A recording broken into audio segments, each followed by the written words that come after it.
ஆன்மீக பக்தர்கள் அனைவருக்கும் அன்பான வணக்கங்கள். இன்னைக்கு இந்த வீடியோவில் நம்ம மிக மிக அற்புதமான ஒரு கோயிலை பற்றி பார்க்க போகிறோம். நிச்சயமாக இந்த கோயிலை வந்து தரிசிக்கணும்னா நம்ம வாழ்க்கையில் ரொம்ப ரொம்ப கொடுத்து வச்சுருக்கணுங்க. முழு முதற் கடவுள்களான சிவன், பிரம்மா, விஷ்ணு ஆகிய மும்மூர்த்திகளுமே சேர்ந்து இருக்கக்கூடிய ஒரு திருத்தலத்தை பற்றி தான் பார்க்க போகிறோம். இந்த திருத்தலம் எங்கு அமைந்துள்ளது என்றால் திருச்சிராப்பள்ளி மாவட்டத்தில் பிச்சாண்டார் கோயில் என்னும் ஊரில் அமைந்துள்ளது. இந்த ஊரின் அருகில் உள்ள ரயில் நிலையம் உத்தமர் கோயில் என்று அழைக்கப்படுகிறது. கோயில் அமைந்துள்ள ஊர் பிச்சாண்டார் கோயில் அப்படிங்கிற பேர்ல இருக்கு. ரயில் நிலையம் உத்தமர் கோயில் என்னும் பெயர்ல இருக்குன்னு நீங்க யோசிப்பீங்க கண்டிப்பா. அதாவது சைவ சமயத்தை சேர்ந்தவர்கள், சிவனை வணங்குறவங்க இந்த கோயிலை பிச்சாண்டார் கோயில்னு சொல்றாங்க. இதுவே வைணவ சமயத்தை சார்ந்தவர்கள், திருமாலை வணங்குபவர்கள் உத்தமர் கோயில்னு சொல்றாங்க. இந்த உத்தமர் கோயில் திருத்தலம் 108 திவ்ய தேசங்கள்ல சோழ நாட்டு திருத்தலங்கள்ல 3வது திவ்ய தேசமா அமைந்திருக்கிறது. திருமங்கை ஆழ்வாரால மங்களாசாசனம் செய்யப்பட்ட கோயில். இந்த கோவில்ல தான் சிவனுடைய பிரம்மகத்தி தோஷம் களையப்பட்டது. மும்மூர்த்திகளும் ஒன்றாக அருள் பாலிக்கக்கூடிய திருத்தலம் இங்கே மட்டும்தான் இருக்கான்னு கேட்டா இல்லை, வெவ்வேறு இடங்களில் இருக்கிறது. ஆனால் அந்த கோயில்களுக்கும் மற்ற கோயில்களுக்கும் இந்த கோயிலுக்கும் என்ன வித்தியாசம் அப்படின்னு பார்த்தோம்னா, மும்மூர்த்திகளுமே தங்களுடைய மனைவிமார்களுடன் ஒன்றாக அருள் பாலிக்கிறார்கள். இங்கே 3 தேவிகளுக்குமே தனித்தனியாக விமானத்தோட தனித்தனியா சன்னதி அமைந்துள்ளது. சரி, பெருமாள் எப்படி இந்த திருத்தலத்துல எழுந்தருளினார்? சிவனுக்கும் பிரம்மாவுக்கும் இந்த திருத்தலத்தோட என்ன தொடர்பு அப்படிங்கிற வரலாறு பார்க்கலாம் வாங்க. ஒரு காலத்துல இந்த இடம் கதம்ப மரங்கள் நிறைந்த பகுதியாக இருந்துள்ளது. இப்போ நமக்கு கதம்ப மரங்களை பற்றி தெரியாது, ஆனா ஒரு காலத்துல அந்த வகையான மரங்கள் இங்க நிறைய இருந்திருக்கு. அதனால இந்த இடத்தை திருக்கதம்பனூர் அப்படின்னு சொல்லியிருக்காங்க. ஆனா இந்த வார்த்தையே நாளடைவில் மருவி திருக்கரம்பனூர் அப்படின்னு ஆயிடுச்சு. ஆழ்வார்கள் பாசுரங்கள்ல எல்லாம் பார்த்தீங்கன்னா திருக்கரம்பனூர் அப்படின்னு இருக்கும். பிரம்மதேவருக்கு தான் யார் என்பதை உணர்த்துவதற்காக பெருமாள் இங்கே கதம்ப மரத்தின் ரூபத்தில் எழுந்தருளியிருக்கிறார். இதனை அறிந்த பிரம்மதேவர் அந்த கதம்ப மரத்திற்கு பூஜை செய்து, பெருமாளே, நீ இந்த மரத்தின் ரூபத்திலேயே இருக்கின்றாயே, உன்னுடைய ரூபத்தை, உன்னுடைய திருவடிவை எனக்கு பிரத்யட்சமாக காட்டி அருள வேண்டும் அப்படின்னு சொல்லி பிரார்த்தனை பண்றார். அவருடைய பிரார்த்தனையை கேட்டு பெருமாள் புருஷோத்தமனாக அவருக்கு காட்சி தருகின்றார். அப்போது பிரம்மதேவர், பெருமாளே, இங்கு இருக்கின்றவர்களிலேயே நீதான் உத்தமமாக விளங்குகின்றாய். எனவே புருஷோத்தமா, நீயே எனக்கு அருள் புரிய வேண்டும் அப்படின்னு வேண்டுகிறார். அதனாலதான் இந்த திருத்தலம் உத்தமர் கோயில் அப்படின்னு, உத்தமம்னு சொன்னா பெரியவங்கெல்லாம் அந்த வார்த்தையை சொல்ல கேள்விப்பட்டிருப்போம். சிறந்தது, நல்லது அப்படிங்கிற அர்த்தத்துல பொருள் தரும். அதனால இந்த திருத்தலம் உத்தமர் கோயில் அப்படின்னு அழைக்கப்படுகிறது. இங்குள்ள பெருமாள் வந்து புருஷோத்தமர் என அழைக்கப்படுகிறார். தாயார் பெயர் பூர்ணவல்லி தாயார். இப்படி இந்த புருஷோத்தம பெருமாள் பிரம்மதேவருக்கு மட்டுமல்லாது இன்னொரு முனிவருக்கும் காட்சி கொடுத்ததா சொல்லப்படுது. இந்த கதம்ப வனத்தில் கதம்ப மகரிஷி என்ற ஒரு முனிவர் வாழ்ந்து வந்ததாகவும் அவருக்கு பெருமாள் புருஷோத்தமனாக காட்சி தந்ததாகவும் புராணங்கள் கூறுகின்றன. இந்த கதம்ப முனிவரோட சிலை வந்து பார்த்தீங்கன்னா, நம்ம புருஷோத்தம பெருமாளை பார்த்து வணங்கும் போது வலது பக்க சுவரில் அவருக்கு தனியாக ஒரு சிலை உள்ளது. பெருமாளை வணங்கும் போது அவரையும் சேவிச்சுக்கோங்க. இந்த புருஷோத்தம பெருமாள் ஸ்ரீரங்கம் ரங்கநாதரை போலவே அனந்த சயனத்தில் கிடந்த குலத்தில் காட்சி தருகின்றார். உற்சவர் புருஷோத்தம பெருமாள் பூதேவி ஸ்ரீதேவி தாயாரோடு காட்சி தருகின்றார். இந்த கோவில்ல தினமும் காலையில 6:30 மணிக்கு சுவாமியோட விஸ்வரூப தரிசனத்தை பார்க்கலாம். கோமாதாவுக்கு பூஜை செய்து அழகான அந்த வெள்ளை பசு திரும்பி நிற்கும் போது பெருமாள் அதன் பின்புறத்தை பார்க்கிற மாதிரி நடை திறக்கிறாங்க. சுவாமி முந்தின நாள் அலங்காரத்தோடயே இருப்பாங்க. அதுதான் அந்த விஸ்வரூப தரிசனத்தோட சிறப்பு. காலை வேளையில இந்த கோமாதாவையும் வணங்கி பெருமாளையும் தரிசனம் பண்றதே மனதுக்கு ரொம்ப மகிழ்ச்சியா இருக்கும். விளக்கு எதுவும் ஏற்றுவதாக இருந்தா பெருமாள் சன்னதிக்கு வெளியே தீபம் ஏற்றுறதுக்கு தனியா இடம் இருக்கு, அங்கதான் ஏற்றணும். அந்த விளக்கு ஏற்றும் இடத்துக்கு பக்கத்திலேயே சுவாமிக்கு தேவையான பூஜை பொருட்கள் வாங்குறதுக்கான கடைகள் இருக்கு. அங்கேயே விளக்கம் கூட இருக்கு. அடுத்ததாக சிவபெருமான் எப்படி இந்த திருத்தலத்தில் வந்தார் அப்படிங்கிறத பார்க்கலாம். பிரம்மதேவருக்கு 4 தலைகள் உண்டு அப்படிங்கிறது நமக்கு தெரியும். ஆனால் வரலாறுகள் என்ன சொல்கிறதுன்னா, பிரம்மதேவருக்கு 5 தலைகள் இருந்ததாக சொல்கிறது.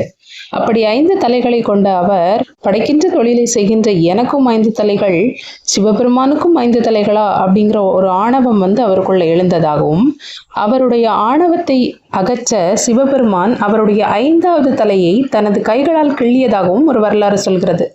அப்படி கிள்ளி எடுத்த தலையானது சிவபெருமானுடைய கைகளிலேயே ஒட்டி கொண்டது. இதனால அவருக்கு பிரம்மகதி தோஷம் ஏற்பட்டது.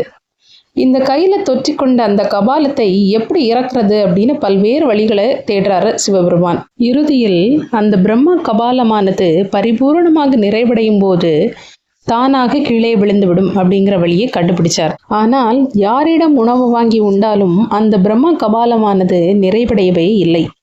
இறுதியில் சிவபெருமான் இந்த திருத்தலத்தில் உள்ள புருஷோத்தம பெருமாளை வேண்டினார். பெருமாளை, இதற்கு ஒரு தீர்வு கூறுங்கள் என்று வேண்டினார். அதற்கு பெருமாள், இந்த தலத்தில் உள்ள பூர்ணவல்லி தாயிடம் உணவு பெற்று உண்டால் பரிபூர்ணமாக நிறைவடையும் என்னும் வழியை கூறினார்.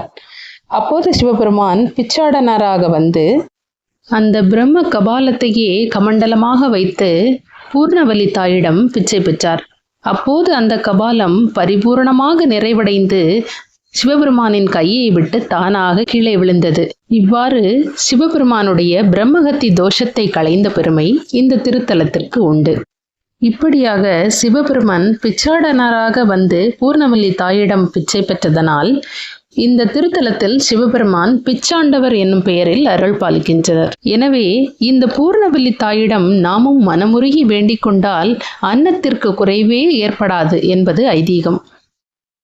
பிச்சாண்டவர் சந்நிதிக்கு அருகிலேயே வலது புறத்தில் தாயார் சௌந்தரிய பார்வதி என்னும் பெயரில் அருள் பாலிக்கின்றார். பிச்சாண்டவரின் இடதுபுறமும் வலதுபுறமும் சந்திரனுக்கும் சூரியனுக்கும் தனித்தனி சிலைகள் உள்ளன. பிச்சாண்டவர் சந்நிதி உள்ளேயே கருவறைக்கு வெளியே எதிர்ப்புறம் பார்த்தீங்கன்னா இடதுபுறத்துல விநாயகரும் வலதுபுறத்தில் முருகப்பெருமானும் இருக்கிறாங்க. விநாயகர் பக்கத்திலேயே சனீஸ்வரனுக்கு ஒரு சிறிய சிலை உள்ளது. பிச்சாண்டவருக்கு நேர் எதிராக ஒரு சிறிய கொடிமரமும் நந்தி பகவானும் இருக்கிறாங்க. அடுத்ததாக பிரம்மதேவர் இங்கு 4 முகங்களோடு அழகாக காட்சி தருகின்றார். இவருக்கு மஞ்சள் பிரசாதமாக வழங்கப்படுகிறது. சரஸ்வதி தாயாருக்கு பிரம்மதேவருக்கு அருகிலேயே தனியாக சன்னதி உள்ளது. வியாழக்கிழமை அன்று பிரம்மதேவருக்கு பூஜைகள் செய்தால் சகல தோஷங்களும் நீங்கும் என்பது நம்பிக்கை. இங்கு வியாழக்கிழமை விசேஷமாக பூஜைகள் செய்யப்படுகின்றது. குழந்தைகளின் கல்வி நலனுக்காக சரஸ்வதி தாயை பலரும் வந்து வணங்குகின்றனர். இப்படி சிவன், பிரம்மா, விஷ்ணு மட்டுமல்லாது இன்னும் சில தெய்வங்களும் இந்த கோயிலில் இருக்கிறாங்க. முதல்ல பெருமாளை வணங்கிட்டு வெளியில வரும்போது பெருமாளுக்கு எதிர்ப்புறம் கருட பகவானும் இடதுபுறத்தில் ஆஞ்சநேயர் சன்னதியும் உள்ளது. கருட பகவானின் பின்புறம் ஒரு சிறிய கொடிமரமும் உள்ளது.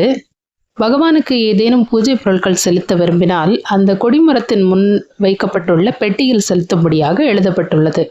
பெருமாளின் வலதுபுறத்தில் ஆண்டாள் சன்னதியும் அதற்கு அடுத்ததாக பூர்ணவல்லி தாயாரின் சன்னதியும் உள்ளது.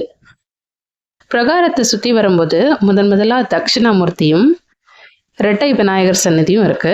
அதுலேருந்து கொஞ்சம் தூரத்தில் பார்த்தீங்கன்னா அதோ அந்த நாமமும் சங்கு சக்கரமும் போட்ட அந்த மண்டபத்தில் ஒரு புறத்தில் லக்ஷ்மி நரசிம்மரும் இன்னொரு புறத்தில் ராமர், லக்ஷ்மணர், சீதா, ஆஞ்சநேயரோடு சேர்ந்திருக்கிறாங்க. இந்த தலத்தினுடைய தல விருட்சமாக கதலி மரம் உள்ளது. அதாவது வாழை மரம் தல விருட்சமாக உள்ளது. பிச்சாண்டவரை வணங்கிட்டு அப்படியே வெளியில் வந்தோன்னா இந்த தல விருட்சமான வாழை மரத்தை பார்க்கலாம். கூடவே சில மரங்களும் இருக்குது. நாகலிங்க மரம், அந்த மாதிரி மரங்களும் இருக்குது.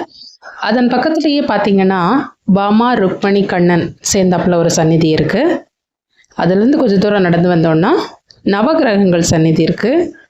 அதற்கு பின்னாடி துர்கை அம்மனும் ஷட்டிகேஸ்வரரும் இருக்காங்க. அவங்கள கும்பிட்டுட்டு வெளியில வந்தீங்கன்னா தசரத லிங்கம் இருக்கும். இங்க வடிவில் சிவன் இருப்பாரு. அந்த கோவில் பிரகாரத்தோட காற்றை சுவாசிக்கும் போதே அவ்வளோ மனம் ஒரு அமைதியா சந்தோஷமா இருக்குங்க. அடுத்ததா பாத்தீங்கன்னா வரதராஜ பெருமாள் இருப்பாங்க. பெருமாளோட பக்கத்தில் திருமங்கை ஆழ்வார், நம்மாழ்வார், குலசேகர ஆழ்வார் சந்நிதி இருக்குது. அது பக்கத்துலேயே ராமானுஜர், மணவாள மாமுனிகள் சந்நிதி இருக்கும். அதன் பக்கத்தில் தான் பிரம்மா சரஸ்வதி சந்நிதியும் இருக்கும். இந்த கோவிலில் திருமண நிகழ்ச்சிகளும் நடத்துகிறாங்க. அதற்கான மண்டபங்கள்லாம் இங்கே இருக்குது. அதற்கு எவ்வளவு கட்டணங்கள் அப்படிங்கிறதும் ஒரு போர்டில் குறிப்பிட்டிருக்கிறாங்க. இந்த கோவிலை வாழ்க்கையில் ஒரு தடவையாவது வந்து தரிசனம் கண்டிப்பாக பண்ணுங்க. எல்லா தோஷங்களும் நீங்கி வாழ்க்கையில் நன்மைகள் உண்டாகும். குழந்தை பாக்கியமாகட்டும், திருமண யோகம், நல்ல வேலை, குழந்தைகளோட கல்வி வளம் பெறுகிறதுக்கு, இப்படி எல்லாத்துக்குமே இந்த திருத்தலத்தை வழிபடலாம். இந்த மாதிரி மும்மூர்த்திகளும் சேர்ந்த திருத்தலம் கன்னியாகுமரி மாவட்டத்தில் சுசீந்திரம் அப்படிங்கிற இடத்துலையும் இருக்குது. ஆனால் இங்கே மும்மூர்த்திகளும் லிங்க வடிவில் சேர்ந்திருப்பாங்க. தானுபாளையன் என்னும் பேரில் அருள் புரிகிறாங்க. தானுங்கிறது சிவனையும், மால்ங்கிறது திருமால் அதாவது விஷ்ணுவையும், அயன்கிறது பிரம்மாவையும் குறிக்குது. இதே போல் உங்களுக்கு மும்மூர்த்திகள் திருத்தலம் ஏதாவது தெரிஞ்சதுன்னா கமெண்டில் சொல்லுங்கள். மேலும் இது போன்ற ஆன்மீக தகவல்களை தெரிந்து கொள்ள நம்ம சேனலை சப்ஸ்கிரைப் பண்ணிக்கோங்க.